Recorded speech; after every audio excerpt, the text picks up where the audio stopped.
ये है talks news network और आप देख रहे हैं पॉलिटॉक्स, राजनीति का कच्चा चिट्ठा। नागरिकता कानून में चल रहे प्रदर्शन में भले ही अब थोड़ी कमी आई है, लेकिन इस हिंसा के दूसरी ओर सियासी बयानबाजी का दौर बदस्तूर जारी है। पुलिस प्रशासन के अनुसार अब तक हेड कांस्टेबल सहित 34 आम लोगों की मौत हो चुकी है। वहीं 200 लोग घायल बताए जा रहे हैं तथा 60 से ज्यादा पुलिसकर्मी भी घायल हैं। वहीं दिल्ली हाई कोर्ट ने दिल्ली पुलिस को मुस्तफाबाद के एक अस्पताल से एम्बुलेंस को सुरक्षित रास्ता और मरीजों को सरकारी अस्पताल में शिफ्ट करने का निर्देश दिया है। दिल्ली हिंसा को देखते हुए नॉर्थ ईस्ट दिल्ली की तरफ से गाजियाबाद आने वाले 3 बॉर्डर को सील कर दिया गया है।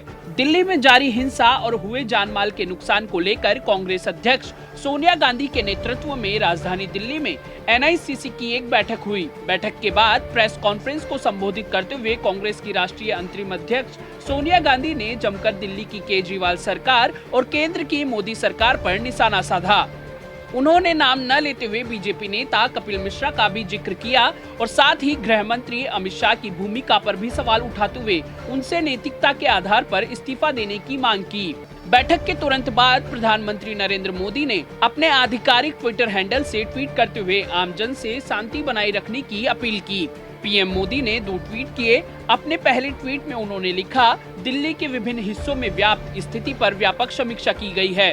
पुलिस और अन्य एजेंसियां शांति और सामान्य स्थिति सुनिश्चित करने के लिए जमीन पर काम कर रही है।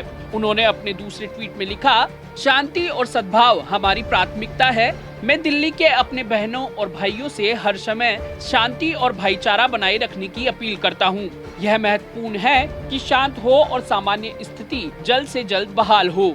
इससे पहले दिल्ली में लगातार बिगड़ते हालातों पर एक प्रेस कॉन्फ्रेंस को संबोधित करते हुए सोनिया गांधी ने इन परिस्थितियों के लिए केंद्रीय गृह मंत्री अमित शाह को जिम्मेदार बताया। सोनिया गांधी ने कहा कि दिल्ली की स्थिति के लिए केंद्र सरकार और गृह मंत्री अमित शाह जिम्मेदार हैं। गृह मंत्री को नैतिकता के आधार पर इस्तीफा देना चाहिए।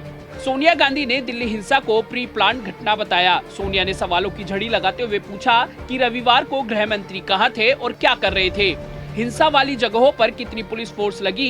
बिगड़ते हालात के बाद भी सेना की तैनाती क्यों नहीं की गई। दिल्ली के मुख्यमंत्री अरविंद केजरीवाल क्या कर रहे थे।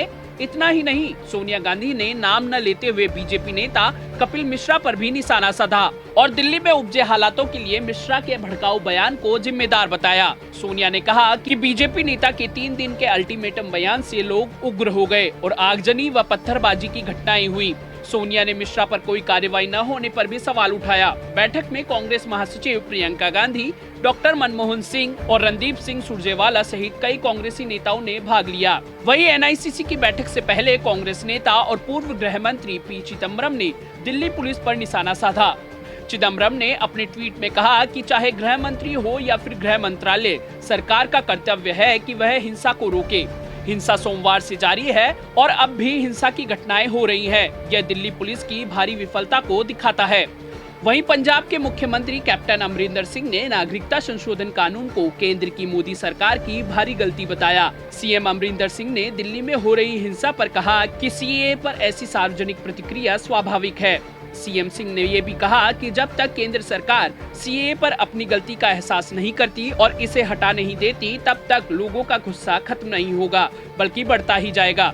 वहीं एक अन्य प्रेस कॉन्फ्रेंस करते हुए केंद्रीय मंत्री प्रकाश जावड़ेकर ने सोनिया गांधी के बयानों पर पलटवार करते हुए कांग्रेस पर गंदी राजनीति करने का आरोप लगाया। केंद्रीय मंत्री ने कहा कि दिल्ली हिंसा पर सरकार को दोष देना गलत है। जावड़ेकर ने कहा कि कांग्रेस की टिप्पणियों से पुलिस का मनोबल गिरता है। दिल्ली हिंसा के बीच गृह मंत्री के कहां होने के बयान पर जावड़ेकर ने कहा कि अमित शाह जहां भी थे अपना काम कर रहे थे। वह पहले दिन से हालात संभालने पर काम कर रहे हैं।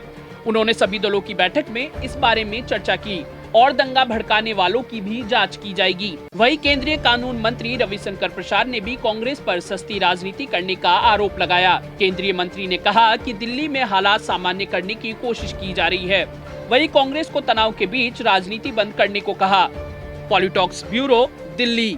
ये है टॉक्स न्यूज नेटवर्क और आप देख रहे हैं पॉलिटॉक्स, राजनीति का कच्चा चिट्ठा।